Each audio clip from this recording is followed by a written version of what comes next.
So Mary Wollstonecraft lived at a time when the topic of education was very much in the forefront of the mind of British culture. One of the primary theoreticians behind late 18th, early 19th century theories of education was John Locke. John Locke was, of course, writing about a century earlier. John Locke, the great British empiricist, of course, famously said that we are born with a blank slate for a mind, and that our sensual experience writes on that blank slate, and over time, that is how we accrue our knowledge. Well, a corollary of this was that one has no innate knowledge. When we were born, we don't bring innate knowledge into the world. All the knowledge we get comes from our environment. So this basic idea really puts a lot of pressure on the quality of one's education. The environment in which one grows up will ultimately dictate one's character, was the basic idea. So you see someone like William Wordsworth taking this very seriously, imagining that growing up in a natural environment, an environment like northern England, the Lake District, is superior to growing up in an urban environment. It's very much an argument based less on nature and more on nurture. Well, you can see the radical consequences of this argument, the political consequences. It basically says that character is not somehow genetic. Character is not given. Some people are not born better than others, but character is rather shaped, and one can be intentional and choose how one educates oneself or how one educates one's children, and this is what ultimately dictates character. So it's a way of pushing against this idea of education, the hierarchies that were very much in place in England in the 18th century, hierarchies based on rather ancient ideas of aristocracy.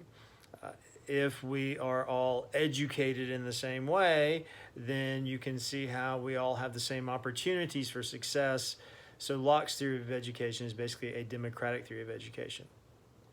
So Mary Shelley's father, William Godwin, was a famous radical philosopher of the time. He, in the late 1700s, wrote a book, essay concerning political justice, where he imagines that if we all simply follow our reason, we do not need a king, we do not need a church. In other words, we are capable of ruling ourselves from the bottom up, as it were. And so connected to this would be the idea that education is essential for creating an informed citizen who could live as a vital member of this democracy, not ruled by a king, not ruled by a church. So this idea of education, and again, it gets permutated by the time it reaches Mary Shelley through someone like Jean-Jacques Rousseau, is very much in play in the novel Frankenstein. It's not for nothing that Mary Shelley spends a little time talking about Captain Walton's education, how he shunned his father's desires and instead sought out his Uncle Thomas's library, where he learned about seafaring, and how this, in conjunction with his rebellion against his father, ultimately shaped him into the explorer he became.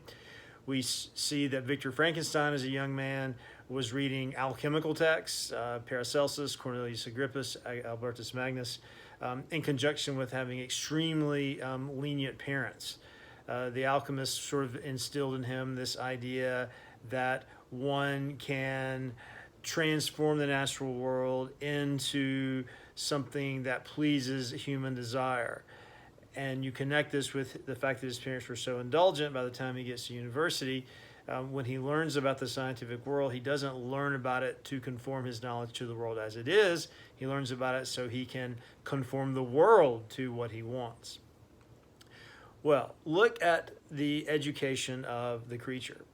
The novel of education, by the way, in the 18th century is called the Bildungsroman, or a novel of education, which tracks how a given person develops over time through what he or she reads, the environment.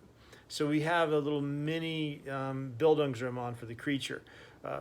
Once he wanders out alone into the wilderness, almost like a baby, he has no language, he doesn't understand anything. Mary Shelley beautifully describes how he starts to name things and sense things and understand things. It's a sort of Lockean experience. This is what it would be like to be born with the tabula rasa. Well, at a certain point, he ends up, of course, hiding in the hovel beside the house of the de Lacys, living in exile. And this is where he learns language, but is also where he learns of the work of John Milton, Johann Wolfgang Goethe, Plutarch, and Volney.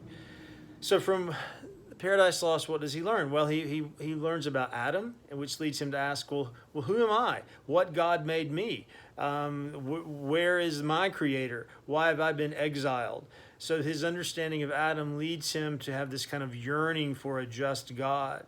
But also he realizes that he is Satan to a certain extent as well, because he's been shunned by his God and he is in opposition to his God. So who is he, Adam or Satan? Is a very ambiguous sense of his identity. Goethe's novel, The Sorrows of Young Werther, about a young man madly in love with a young woman, extremely emotional, extremely sympathetic. She rejects him, and so deep is his grief that he kills himself. So it's very much a novel about the power of emotion. So Milton and Goethe in conjunction place the creature's education diametrically opposed to that of Victor. Victor's is ultimately scientific and egocentric, whereas the creature's is philosophical, who am I, and social, he desires connection.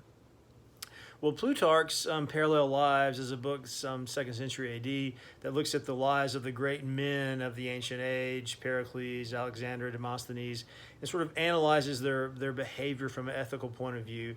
Again, this allows us to think of the monster as a kind of humanist versus Victor's egocentric science, and that he is interested in right versus wrong, as opposed to Victor, who's more interested in what is factual. What he can do with the facts to fulfill his vision of how the world should be, not as the world is. And finally, Volney wrote this massive history of the rise and fall of all these great empires, ultimately showing that no matter how great you think you are as a person or as a civilization, you will eventually fall. So it's a book that very much instills a kind of humility. And again, that runs counter to Victor's idea that he can create something that will lead to lasting fame. No matter what one creates, it will be undercut. We think in this regard of Percy Shelley's famous sonnet Ozymandias, about the great Egyptian pharaoh, look on my works, ye mighty ones in despair, who is ultimately undercut by the sands of time. So these 4 different sources of education for the creature distinguish him from Victor, and establish him as a humanistic, ethical, philosophical character.